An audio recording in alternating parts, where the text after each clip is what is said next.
Bom dia a todos. A vista daqui de cima é muito bonita. Obrigada pela vossa presença. Que Jesus vos abençoe a todos. Sejam muito bem-vindos ao 6º Seminário de Medicina e Espiritualidade, organizado pela Associação de Médicos Espíritas do Norte, que este ano centra toda a sua atenção na inter-relação de conceitos como o pensamento, a consciência e a espiritualidade. Que todos estes conceitos nos ajudem no nobre esclarecimento da caminhada da vida em direção a Jesus. Pedimos o vosso cuidado com o som dos telemóveis e convidamos o vice-presidente da AMA Internacional, Dr. Décio Iandoli. Ele é médico especialista em cirurgia geral e técnicas endoscópicas do aparelho digestivo, é membro da AMA Brasil e AMA Internacional e autor de vários livros e numerosos artigos.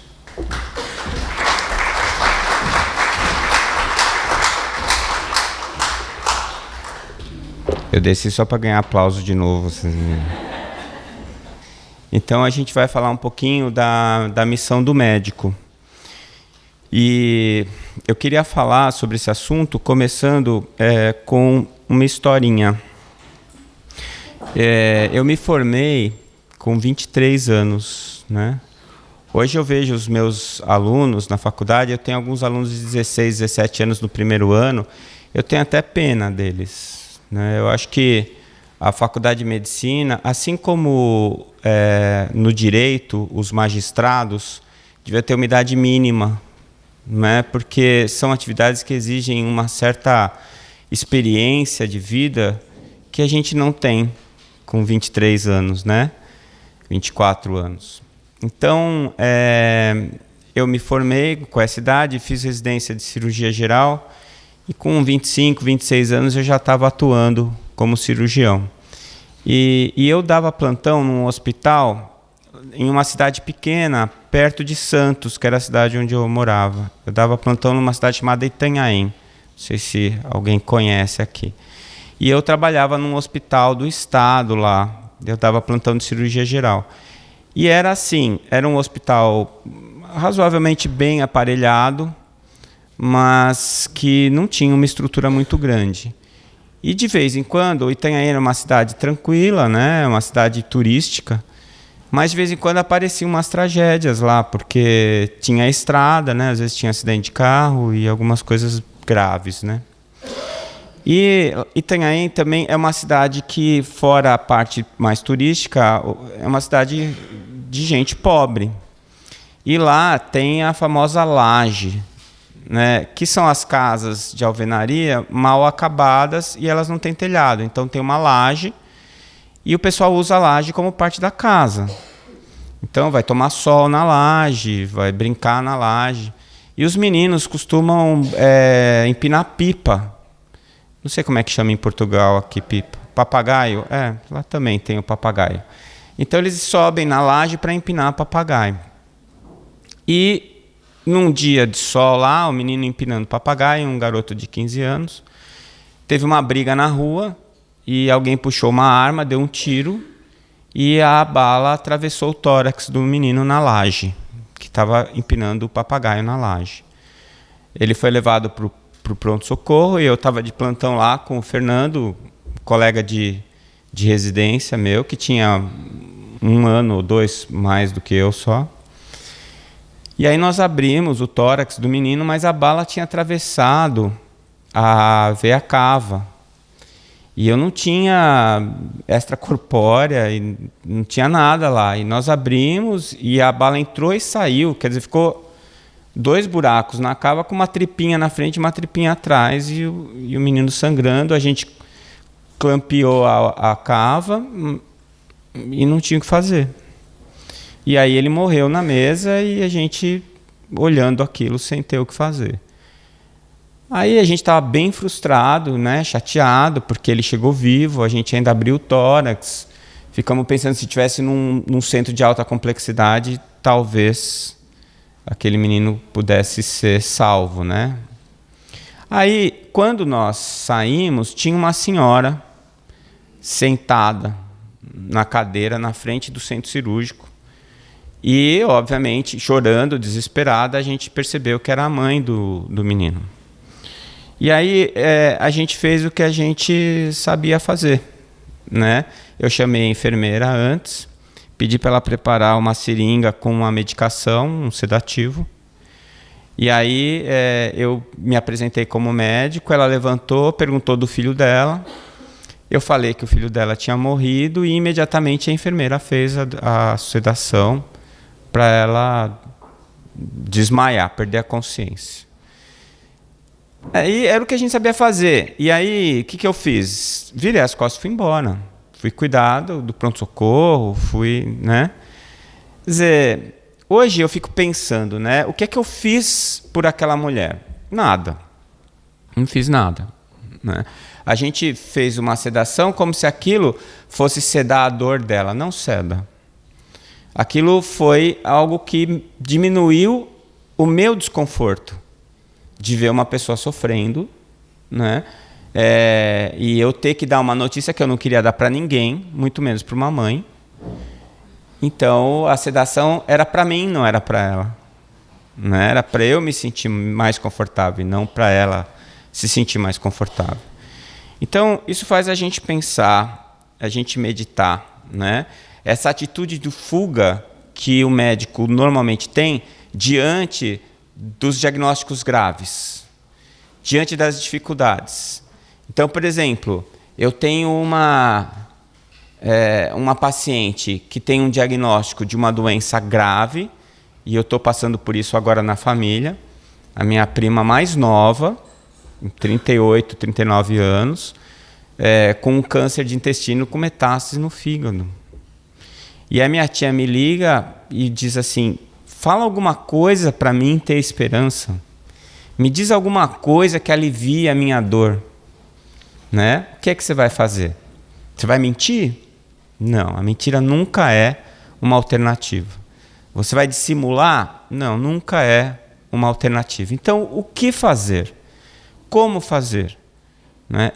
Se a gente tem a ideia de que a missão do médico é curar, então você vai se frustrar sempre. Sempre. Porque tem doenças que se curam com o médico, sem o médico ou apesar do médico. E tem as doenças que não se curam com o médico, sem o médico ou apesar do médico. E com o tempo, eu estou comemorando 30 anos de formado esse ano, a gente aprende que muito poucas vezes a gente consegue mudar o rumo das coisas. Mas sempre a gente consegue melhorar o trajeto, se a gente se preocupar e se dedicar a isso. Então, eu cheguei à conclusão, já há algum tempo, de que a minha missão como médico não é curar, é cuidar. O cuidado, ele nunca é condicionado a nada, a não ser a sua vontade, o seu desejo de cuidar, de ajudar. Não é? E quando você tira das suas costas uma tarefa da qual você não é capaz de executar, que é curar as pessoas, né? Então tudo fica mais leve, mais fácil. A única pessoa que eu sou capaz de curar é a mim mesmo. E eu não consigo. Então como é que eu tenho a pretensão de querer curar o outro? O que eu posso fazer é cuidar e ajudar, viabilizar, instrumentalizar o outro a encontrar a sua cura. E ele pode ou não encontrar, né? Vai depender dele. Então, o que a gente aprendeu na faculdade? A fugir. Você está junto enquanto você pode fazer alguma coisa. Quando você vê as suas possibilidades técnicas esgotadas, você bate em retirada. Né? Faz o diazepam, vira as costas e vai correndo para o pronto-socorro para tentar esquecer aquela dor que você estava vivenciando. Eu aprendi também na faculdade que não era para se envolver emocionalmente com os pacientes, porque senão você ia sofrer. Você sofre de qualquer jeito. Aliás, você sofre mais se você finge que não se envolveu. Você cuidou de uma pessoa durante anos e aquela pessoa morre, você vai fingir que não está sentindo nada? Às vezes, quando termina a sua possibilidade técnica, é que começa a parte mais importante da sua atuação como médico. Quando você não tem mais cirurgia, quando você não tem mais remédio para prescrever, quando você não tem mais tratamento para prescrever, às vezes é nesse momento que começa a parte mais importante da sua intervenção como médico, que é a parte em que você vai estar ao lado da pessoa. É a parte em que a pessoa vai estar com você para tirar as dúvidas, se sentir mais segura. Né? Eu lembro muito de um paciente que eu tive, ele já foi encaminhado para mim fora de possibilidades terapêuticas. Ele tinha um câncer avançado, já com carcinomatose, já tinha sido operado, o câncer já tinha se alastrado e ele tinha vindo de São Paulo para Santos e um colega de São Paulo tinha me indicado para conduzir o caso. Ele foi no hospital, lá no meu consultório, e ele já sabia que não tinha mais nada para fazer. E a primeira coisa que ele me perguntou: doutor, por que o doutor João mandou eu passar aqui com o senhor se eu não tenho mais o que fazer?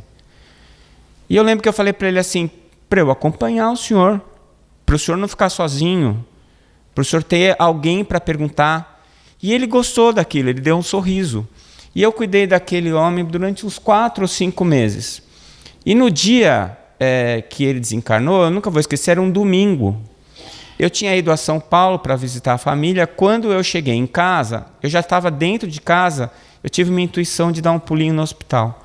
Eu desci, peguei o carro. Quando eu cheguei na enfermaria, a enfermeira estava com o telefone na mão e falou: nossa, doutor, eu estava ligando para o senhor. E falou: olha, o paciente não está bem, acho que ele está morrendo. A hora que eu cheguei no quarto, ele deu um sorriso. E aí ele falou assim: nossa, doutor, que bom que o senhor está aqui. Aí ele me passou o relatório. Toda vez que eu chegava, ele me passava o relatório. Se ele tinha comido, se não tinha, se tinha dormido bem, ele fazia todo o relatório do dia dele. Ele foi fazendo o relatório e a voz dele foi ficando mais fraca, mais fraca. Eu falei assim: não precisa falar mais nada, não. Relaxa, tá tudo bem. Aí ele falou assim: tá na hora, né, doutor? Eu vou morrer. Eu falei: tá na hora. Como é que você tá? Ele falou: não, eu tô bem. Então, tava um sobrinho dele lá com o olho arregalado, né? Desesperado, meio assim, sem saber o que fazer. Eu peguei na mão dele, ele sorriu, devagarinho ele foi desencarnando. Eu não sei quem já teve essa oportunidade, mas a gente sabe exatamente o momento que desencarna olhando no olho. Diz que o olho é a janela da alma, né? Então, quando a pessoa morre, o espírito vai embora, o olho apaga, ele perde o brilho, né? A pessoa fica com 21 gramas a menos, que é o peso do perispírito, né? E pronto. E eu me senti assim, um obstetra, fazendo um parto ao contrário, né? Me senti bem. Eu tinha certeza que do lado de lá tinha gente auxiliando ele.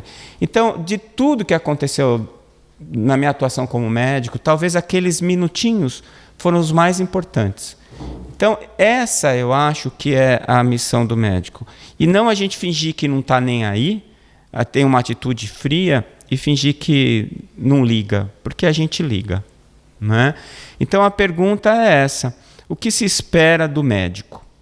Que quando você procura um médico ou um profissional da saúde, não é só o médico, o que é que você espera que aconteça?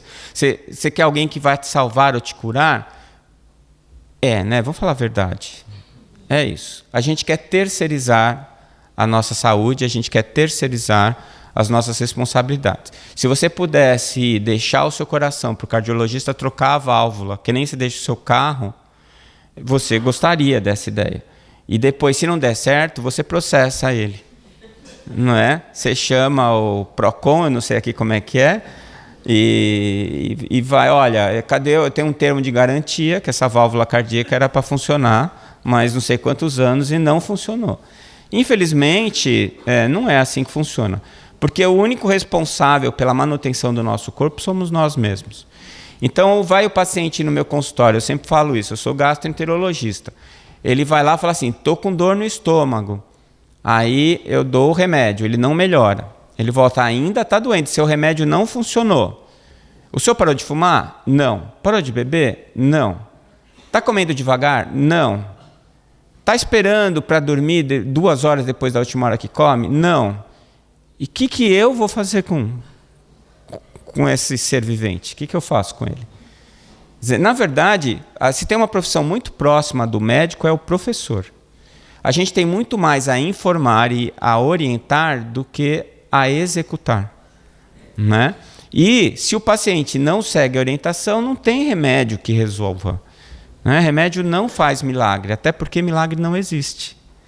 E o que a gente vai, quando a gente procura um médico, a gente vai buscar alguém que faça um milagre. As pessoas querem resolver os problemas dela sem mudar uma vírgula no jeito delas viverem. Eu sempre falo isso, sempre me arrependo, mas eu continuo falando. É a questão da obesidade. O obeso mórbido vai no consultório para você fazer uma cirurgia para ele ficar magro, mas ele quer continuar comendo a quantidade e a qualidade do alimento que ele come. Ele não quer ficar sem o doce, porque ele adora. E eu, pelo menos até agora, não conheci nenhum obeso que goste de exercício físico.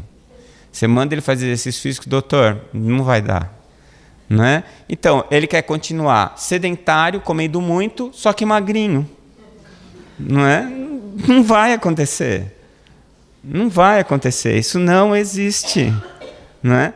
Então, a gente ainda tem essa questão assim, de transportar. E mesmo nós, espíritas, quando a gente vai no médico, tem um diagnóstico grave, e o médico fala que não tem mais o que fazer, você vai buscar o milagre em outro lugar. As pessoas vão procurar cirurgia espiritual, vão procurar cura espiritual, que é o quê? Milagre. E elas querem a cura do quê? Da alma? Elas vão lá buscar cirurgia espiritual para ficarem espíritos mais evoluídos, para poderem desencarnar em paz? Não. Elas vão lá para buscar a cura do corpo. Como o médico que cuida do corpo diz que não tem jeito, eles vão num que cuida do espírito para ver se tem jeito. Né? Mas quem cura o seu espírito é você. Gente, Jesus não curava. Ou alguém tem alguma dúvida? Quando tinha um milagre, o que ele falava? A tua fé te curou. Vai e não peques mais. É isso. Jesus não cura. Tem uma piadinha lá no Brasil do SUS, né, o Sistema Único de Saúde, que diz que Jesus resolveu voltar para a Terra e foi para um posto do SUS lá no Brasil para dar um plantão. Aí diz que entrou, chamou o primeiro paciente, o paciente era paraplégico. Aí entrou, o paciente sentou na frente de Jesus. Jesus perguntou para ele, o que é que você quer? Aí o paciente falou assim, o senhor não está vendo não? Eu sou paraplégico, eu quero andar. Aí Jesus falou, então levanta e anda. O cara levantou e saiu andando. Aí ele passou pela porta, passou pela recepção, alguém que estava sentado esperando falou assim, e aí, o que você achou do médico novo? Ele falou assim, mais ou menos, ele nem me examinou. Então é isso. Nem Jesus na causa, não é? Então, quando você vai esperando a expectativa de ter uma cura, ou alguém que te salve, você não vai encontrar, porque isso é tarefa sua. E quando o médico acredita que ele pode curar e salvar, isso leva a uma onipotência que faz mal a ele, em primeiro lugar, e ao paciente, em segundo lugar. A ele porque ele vai se frustrar, sempre. Né? Porque, assim, nasceu, vai morrer. Né? 100% das causas de óbito deste planeta são nascimento. Eu não conheço ninguém que tenha morrido sem ter nascido. E não conheço ninguém que nasceu e não vai morrer. Então, é uma parte normal do processo. A gente não pode lutar contra isso. E se você acha que você é capaz de evitar que as pessoas morram, você está num lugar bem ruim. Você vai se sentir bem frustrado a sua vida inteira. Agora, se você está com a sensação de que você está ali para cuidar e ajudar as pessoas, então você nunca se frustra.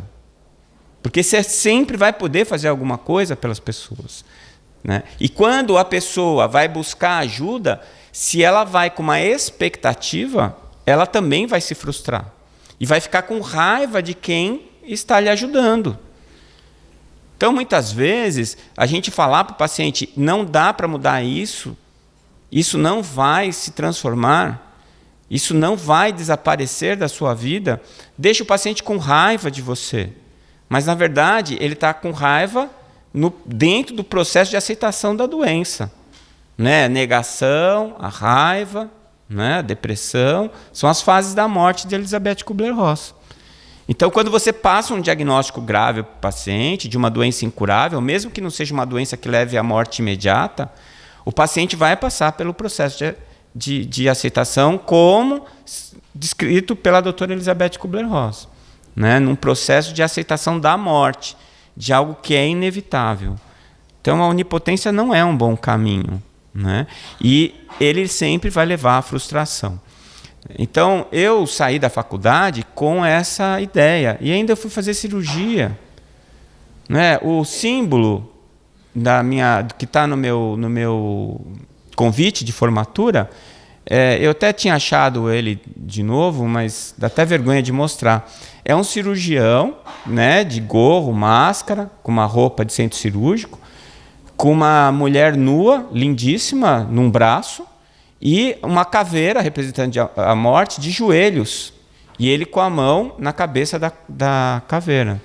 Bom, eu queria ser esse cara, né? Um cara com uma mulher linda e nua de um lado e subjugando a morte do outro. É um cara poderoso, né? E o cirurgião é sempre esse que vai para consertar, né? Você vai lá e resolve. Você vai lá e conserta. Tomou um tiro, foi atropelado, tem um câncer, você vai lá e tira, resolve, né? Essa ilusão de poder é a que mais traz frustração. E como você reage a essa frustração? Esse é o problema. Porque às vezes você pode reagir de uma maneira mais nociva ainda, mais prejudicial a você e ao seu paciente. E o que eu vejo muito comumente é o médico culpar o paciente. Então, assim, você fez a cirurgia lá, aquela cirurgia difícil? Fiz. Como é que foi? A cirurgia foi uma maravilha. Nossa, dissequei aqui, fiz aquilo, dei os pontos, ficou ótimo. Que bom. E o paciente está bem? Não, ele morreu. Mas a culpa é dele, eu fiz tudo direitinho. Não é? Então, assim, essa falta, né, de substrato mesmo para você poder saber se o que você fez foi bom ou não. Porque você está ali com um objetivo equivocado, um objetivo errado. A tua tarefa ali não é curar. A tua tarefa ali é amparar. Trazer melhoria da qualidade de vida. Aliviar a dor. Trazer conforto. E, se isso levar à cura, tanto melhor, né? A cura física. Porque a doença, mesmo quando ela não se cura fisicamente, ela pode trazer a cura da alma. E é como eu digo, o paciente morre curado, porque a doença curou ele. Então, se você auxilia o processo do desencarne, muitas vezes é o processo de cura real que o paciente está passando pela experiência da dor física. Quando o médico, o profissional de saúde tem essa ideia, tem essa noção, ele se transforma em alguém muito mais eficiente, em alguém muito mais útil do que aquele que está buscando exclusivamente consertar os mecanismos biológicos que estão em desajuste no paciente, né? E isso vai levar à frustração. Então, o significado do médico, né, é aquele que sabe curar, é o que evita a morte, é o que está abaixo de Deus, porque eu já ouvi isso várias vezes, doutor, é Deus no céu e o Senhor na terra. Eu falei, é verdade, um monte de coisa no meio do caminho, né? Infinitas outras camadas no meio do caminho. Mas, na verdade, não é o que cura, é o que auxilia, não é o que evita a morte, mas o que ampara o momento da morte, e não é aquele que está abaixo de Deus, é aquele que tenta estar com Deus, não é? Que tenta vibrar junto com o paciente no momento de dor. É aquele que tenta dividir com o paciente os seus momentos de dificuldade. E que é treinado para isso. Ou deveria, pelo menos, ser treinado para isso. Né? Hoje, é uma coisa que eu falo, na minha época não tinha isso, né? Mas os cuidados paliativos. Eu acho que é a especialidade que mais guarda a identidade da medicina, é cuidados paliativos. Não é? Porque é quem cuida, quem ampara, quem auxilia. É essa que é, na minha opinião, a missão do médico. Não é? Então, Esse é Hipócrates, é o pai da medicina ocidental. Ele foi um médico e filósofo. Ele era amigo de Sócrates. Eles discutiam medicina e filosofia juntos. E na ilha de Kos, na Grécia, ele foi o responsável pela mais notável escola de medicina da época. Com o desencarne de Hipócrates, nós caímos numa treva que durou mais de 2.500 anos, até renascer a medicina científica. Né? A medicina galênica era a medicina das sanguessugas, era a medicina dos vomitórios, era a medicina das trevas. Né? E ela veio porque ninguém teve capacidade de continuar o trabalho que Hipócrates fazia, que era um trabalho de medicina integral, que era alguém que via o ser humano como algo mais do que simplesmente um corpo biológico. Né? Todo mundo fala, os psicoterapeutas, né, de Freud, como pai da psicoterapia, foi Hipócrates. O rei da Macedônia estava passando por um problema muito sério. Ele tinha uma tristeza crônica. Ele não tinha vontade de levantar de manhã da cama. Ele não tinha vontade de fazer nada. Chamaram Hipócrates. E depois de uma semana de longas conversas, o rei da Macedônia se sentiu muito melhor e Hipócrates voltou para a Grécia. Foi a primeira sessão psicoterapêutica da história, descrita pela história. Né? E quem fez foi Hipócrates. E Hipócrates tinha um aforisma, uma base, primum nil nocere, que é, antes de tudo, não lese. Antes de tudo, não prejudique. Né? Hoje, mais do que nunca, os médicos estão precisando ouvir isso. Né? Se você não pode ajudar, não atrapalhe. A sua tarefa como médico é amparar as pessoas, amparar a vida, nunca eliminá-la. Então, se você não pode ajudar, não prejudique. E é por conta disso que, por princípio básico, nós deveríamos ser contra o aborto e contra a eutanásia. Primum non nocere. Antes de tudo, não lese. E ele também dizia que a real missão do médico é a solidariedade. E isso é um privilégio. Né? Porque você, na sua atuação diária, no seu trabalho cotidiano, você tem a oportunidade de auxiliar as pessoas. Né? E isso sempre traz um bônus extra. Né? Você faz uma poupança em bônus hora. Quando você chegar lá no plano espiritual, você já tem uma poupancinha. Né? E o que é solidariedade? Então, é um sentimento que leva a prestar auxílio a alguém. Solidariedade é o sentimento de partilha do sofrimento alheio. Então, quando você partilha o sofrimento alheio, você diminui o peso do sofrimento. Por que quando a gente está muito mal, a gente busca alguém que a gente ama, a gente busca um amigo? Por que quando a gente tem um luto, quando alguém morre, nós vamos para o enterro? Né? O que se fala no enterro? Você encontra a pessoa que está lá, o pai morreu, teu amigo, você chega lá e fala assim, oi, tudo bem? Claro que não está tudo bem. O que você fala? Oi? O que você fala? Bom, a gente fala meus pêsames, não é? Por quê? Porque não tem mais nada para falar. E, na verdade, o que é que se tem que falar? Nada. Então, por que você vai? Porque a sua presença é que faz a diferença. A tua presença fala mais que a palavra. A tua presença diz o seguinte, amigo, eu gosto de você. Estou aqui para você. Se você precisar de mim, estou aqui. Vim dividir a sua dor. Vim ajudá-lo a carregar essa dor nesse momento triste. Então, você não precisa falar nada, mas você precisa estar lá. Não adianta nada você escrever um texto lindíssimo e mandar pelo correio. Na verdade, hoje em dia não se manda mais pelo correio. Manda para o WhatsApp. E a pessoa vai ler aquilo e vai falar, nossa, que lindo, mas por que ele não está aqui?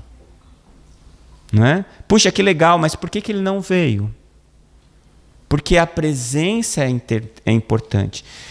Na penúltima parte do processo de aceitação da morte, que é a depressão, que na verdade não é a depressão doença, mas é a depressão autoavaliação que o paciente faz, ele não conversa, ele não te cumprimenta, ele não quer, ele está alheio.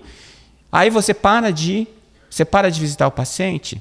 Não. A doutora Elizabeth Kubler-Ross explica, vá, sente do lado dele, fique 2 ou 3 minutos, se levante e fale assim, amanhã estarei aqui de novo. Se você precisar de alguma coisa, é só me chamar. Ou seja, a sua presença é terapêutica. A sua presença é partilhar o sofrimento alheio. A sua presença é prestar auxílio. Estar pronto para prestar auxílio. Isso é solidariedade. Né? E é isso que a gente precisa fazer. Então, o Hipócrates, ele falava, curar quando possível, aliviar quase sempre, consolar sempre. Tem uma amiga que é anestesiologista e especialista em dor. E ela me disse alguma coisa que eu achei muito impactante. Ela disse, hoje em dia, só sente dor quem quer ou quem não pode pagar. Não é?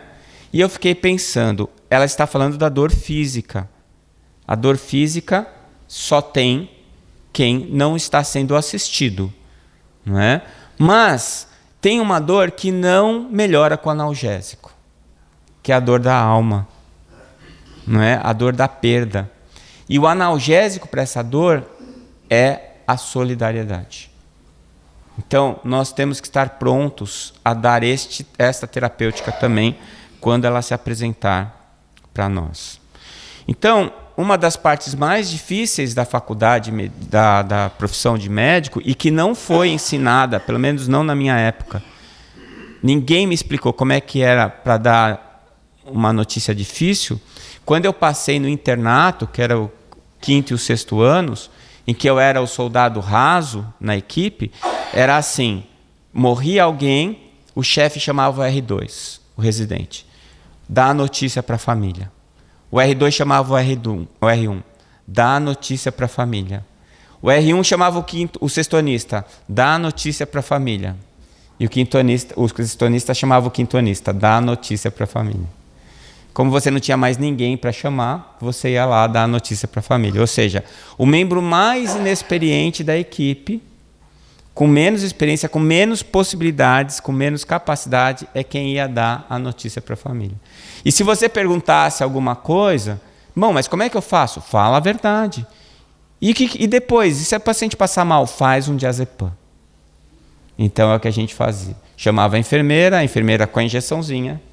Né? Então naquela época era assim, entrou o médico com a enfermeira e a injeçãozinha, você já pode começar a chorar, porque a notícia não é boa. Não é assim. Então hoje, graças a Deus, as coisas estão mudando. A gente tem tido a oportunidade de falar para os alunos e dar algumas dicas sobre esse momento de você passar uma notícia difícil, que pode ser o anúncio da morte, que às vezes, dependendo se a doença crônica nem é até um choro de alívio, muitas vezes, pelo fim de um longo período de dor e de sofrimento, mas também para dar uma notícia de uma doença grave, né, de uma doença que não tem cura. Então, primeiro você precisa conhecer a pessoa com quem você vai conversar, saber o grau de informação que ela tem sobre a doença, conhecer as expectativas e o preparo dela para receber aquela notícia. Né? E isso é uma coisa que você não consegue fazer em 5 minutos. Se é um paciente que você está cuidando já há algum tempo, se você se relaciona bem com o paciente e com a família do paciente, você já tem essas informações. Então, no momento, fica mais fácil. Falar com simplicidade. Né? Eu lembro uma vez também que eu fui dar uma notícia de morte, a paciente, e aí, doutor, deu tudo certo? Eu falei, olha, infelizmente, ele não resistiu. Ela ficou me olhando, falou assim, ele vai sair do centro cirúrgico que horas? Eu falei, não, a senhora não entendeu. Ele faleceu. Ela ficou olhando para minha cara. E ele vai ficar bom, doutor? Aí eu falei assim, não, a senhora não está entendendo. Ele morreu. Aí ela começou a chorar. Quer dizer, ela não sabia o que era falecer. Ela não tinha entendido o que era não resistir. Então, às vezes, a gente dá uma notícia, fala com um termo complexo, às vezes que para a gente é simples, mas para o paciente não. E você não é para você falar, é para você se comunicar. Então, para você se comunicar, você tem que usar palavras, termos, que você tenha certeza que a outra pessoa está compreendendo. E é bom checar. Não é? A senhora entendeu? A senhora quer que eu explique de novo? O que a senhora entendeu? Às vezes é bom checar. Não é? Porque nem sempre o que a gente acha que a pessoa entendeu, às vezes a pessoa tem vergonha de dizer que não entendeu. Não é? E aí você pensa que deu a notícia e não deu. Não é? Então é muito importante esse nível de comunicação. E depois de dar a notícia, o amparo. Né? Esse amparo é para tentar reduzir o impacto emocional e a sensação de isolamento que o paciente que recebe a notícia vai ter. Então, geralmente, quando eu dou uma notícia de doença grave, um câncer, por exemplo, eu sempre me coloco à disposição. Tipo assim, olha, o diagnóstico é esse, agora nós temos que conversar. Nós temos que traçar a nossa estratégia de luta. Nós precisamos montar, né, o nosso plano.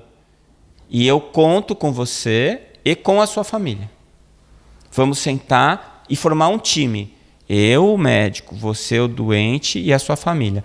Todo mundo vai ter que trabalhar aqui para que as coisas tenham o melhor fim possível. Só isso já traz assim, já põe um chão. Quer dizer, puxa, eu estou com câncer, e agora? E agora nós vamos fazer o tratamento. Como vai ser o tratamento? O que esse tratamento vai trazer para mim? Qual a dificuldade? Eu vou sofrer no tratamento? Eu vou ter que operar? Tem químio? Tem rádio? Então, tudo isso precisa ficar muito claro, porque o que você não preencher vira divagação na cabeça do paciente. E ele pode tanto divagar para menosprezar e deixar de fazer coisas importantes no tratamento dele, como ele pode divagar para exagerar. E aí ele começa a sofrer com coisas que nunca vão acontecer. Então é muito importante que se coloque claramente tudo o que está acontecendo.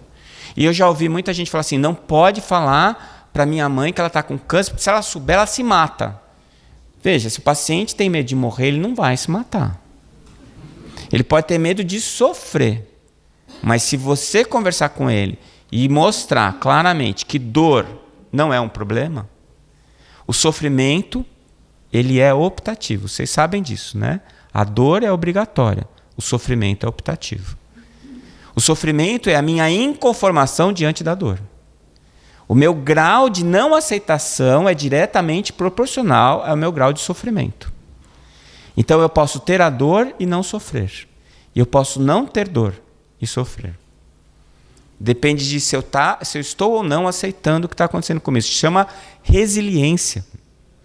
Quanto mais resiliente eu for, mais energia de combate eu terei, que é o coping.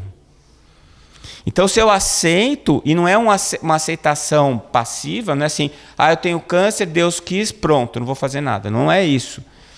Né? É você não dizer assim, mas por que eu? Mas como assim? Por que eu tenho? Eu não quero ter. Não, não é possível, isso não é verdade.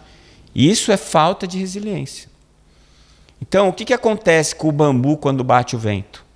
Ele cede, e aí, conforme ele cede, ele ganha energia. Quando o vento passa, ele volta para o lugar.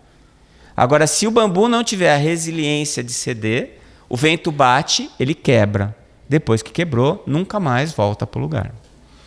Então, quando a gente está diante de uma situação difícil, se nós formos resilientes, nós acumularemos energia para superar o obstáculo que está diante de nós. Isso vale para tudo na vida. Para tudo. Não é? Agora, se eu resisto, eu quebro. E quando eu quebro, não tem força para recuperar, né, aquele estrago, né, aquele prejuízo. Tá? Então é assim, a gente vai tentar reduzir o impacto emocional e mostrar um caminho. Né? E esse caminho é sempre um caminho que a gente tem que evitar de colocar falsas esperanças. Então dizer assim, não, vai ficar boa. Como assim? Estou com câncer com metástase, vou ficar bom? Né? Em que aspecto? Nós estamos conversando em que aspecto? Então, geralmente, eu procuro inverter. Em vez de eu dizer para o paciente qual é o caminho, eu pergunto para ele o que ele espera do caminho. E aí a gente vai discutir junto. E vai discutir quais estratégias de tratamento, para que lado que a gente vai. Se passaram muitos anos, né? 30 anos, desde aquela época que eu dei a notícia para aquela pacientinha do menino da laje. E eu estava morando em Santos, a minha esposa de Campo Grande, Mato Grosso do Sul. E aí um belo dia nós resolvemos nos mudar lá para Campo Grande. E depois de 22 anos de formado, eu me vi desempregado, num estado que eu não conhecia ninguém, com 3 filhos. Aliás, até hoje eu não sei como é que nós fizemos isso, eu e a minha esposa. Não sei o que deu na nossa cabeça, né? E eu cheguei lá em Campo Grande e estava desempregado e me ofereceram um emprego, obviamente, num plantão, obviamente à noite, obviamente no final de semana. Então eu trabalhava de sábado à noite, domingo de dia, no plantão de cirurgia do hospital mais movimentado do estado. E um belo dia, me chamaram que tinha chegado um rapaz com um tiro de arma de fogo, uma lesão de arma de fogo. E eu corri lá para o centro cirúrgico e eu cheguei lá, tinha um menino com uns 18, 19 anos, com uma roupa que parecia a melhor roupa que ele tinha, era bem humilde, mas assim, ele estava todo arrumadinho, com um tiro no abdômen, perto da fossa ilíaca esquerda. E ele tinha vindo de uma cidade que é a 180 quilômetros de Campo Grande. Ele tomou o tiro e veio na ambulância sangrando. Ele parou 4 vezes na ambulância. E reanimaram ele as 4 vezes. Quando ele entrou no centro cirúrgico, ele parou de novo, a gente reanimou, ele voltou de novo. Tinha 18 anos. E eu lembro que eu olhei a mão dele toda calejada. Você via que era um trabalhador rural, né? E aí nós abrimos, a bala tinha atravessado a ilíaca, a artéria ilíaca. E sangrou, mas o próprio reto peritônio tamponou. Na hora que eu abri, ele descompensou, né? A gente já estava com sangue, fizemos uma reposição. A hora que eu consegui pegar, isolar a lesão, estancar o sangramento, ele parou de novo. Aí a gente reanimou e ele não voltou. Quer dizer, estava passando só soro dentro da veia, não tinha mais sangue. Ele exsanguinou, né? 180 quilômetros na ambulância, ele veio sangrando, não sobrou nada.